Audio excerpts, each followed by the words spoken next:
안녕하세요. 위너 오브 더 프라이스 대표 양성욱입니다. 신혼집 구하기 간접 체험 챕터 4로 시작하도록 하겠습니다. 챕터 4는 아파트 계약 실패 후 반전세까지 고려해서 빌라를 알아보는 과정을 다루고 있습니다. 어떤 케이스의 빌라들을 보셨는지 함께 좀 살펴보도록 하겠습니다. 챕터 3에서 말씀드렸듯이 임대인이 자금 능력이 있지 않는 이상 보증금을 낮추고 반전세로의 전환이 힘이 듭니다. 뒤에서 근생빌라에 대해서 자세히 설명드릴 건데요. 그냥 근생빌라의 경우 전세자금 대출이 나오지 않는다고만 알고 계시면 됩니다. 직방, 다방 사진들을 보다 보면 복층으로 된 곳들이 좀 있는데요. 많은 분들이 복층에 대한 환상이 있으셔서 순간 혹하십니다. 하지만 이성을 찾고 보면 신혼집 공간 활용 면에서 활용도가 현저히 떨어짐을 알 수 있습니다. 빌라의 경우 사진을 조금만 다르게 찍어도 마치 다른 집처럼 느껴지기 때문에 같은 집을 저에게 보내주시는 경우도 많습니다.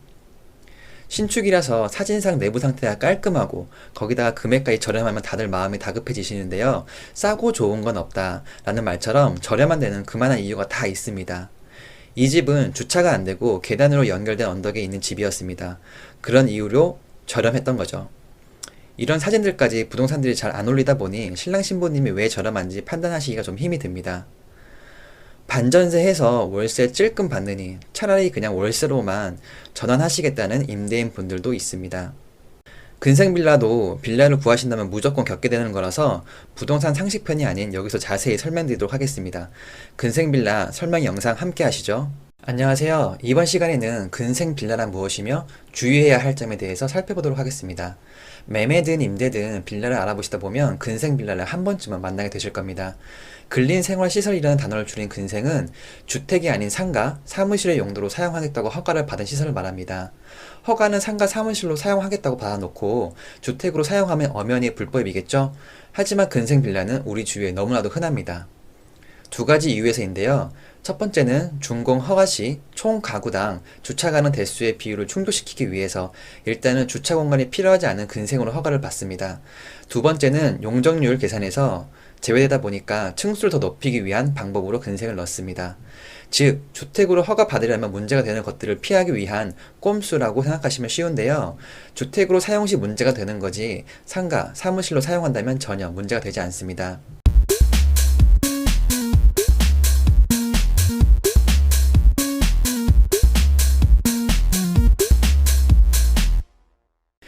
준공 허가 시에는 주택으로 보이면 안 되니까 준공 허가 후에 주택으로 탈바꿈을 하며 눈으로는 확인이 불가능하기에 건축물 대장을 통해서 확인하셔야 합니다. 사진을 보시면 용도란에 제1, 2종 근린생활시설이라고 적혀 있고 그 옆에 괄호를 보시면 주택은 없는 걸 확인할 수 있습니다. 신혼집을 전세로 구하실 때 근생빌라를 고려하고 계신다면 세 가지를 생각해 보셔야 합니다. 첫 번째는 똑같은 조건의 주택에 비해 시세가 저렴하지만 서류상 주택이 아니다 보니 전세자금 대출이 불가능하다는 겁니다. 제2금융권에서 가능한 곳도 있긴 하지만 금리가 워낙 높아서 의미가 없습니다. 근생빌라를 고려하신다면 전세보다는 월세가 더 유리합니다.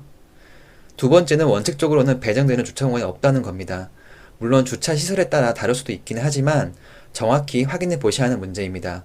주차 문제로 분쟁이 생각보다 많이 발생됩니다. 세 번째는 원상복구 명령과 그에 따른 이해강제금입니다. 여러가지 이유로 구청이나 지자체에서 원상복구 명령이 떨어지면 근생빌라가 용도는 주택이 아니지만 확정일자를 받고 전입신고를 하면 주택과 똑같이 주택임대차 보호법에 의한 보호를 받기 때문에 일단은 원상복구 없이 이행강제금을 내게 되는데요. 이를 누가 부담할지 명확하게 계약서에 명시해야 합니다. 실무적으로 적발이 어렵다고 해서 너무 안심하지 마시고요. 사고라는 건 만에 하나 발생하기 때문에 언제나 최악의 상황을 대비해서 책임을 명확히 해두시는 게 필요합니다. 챕터 3에서도 말씀드렸지만 아파트를 보시다가 빌라를 보시게 되면 너무 다양해서 선택하기가 참 힘이 듭니다. 빌라를 보던 와중에 반전세 가능한 아파트가 나왔는데요. 보증금은 문제가 되지 않았으나 월세가 40만원이 되다 보니 선뜻 선택하시기 부담스러워 하셨습니다. 그래서 그냥 빌라로만 전세 2억 미만으로 새롭게 신혼집 조건이 수정되었습니다.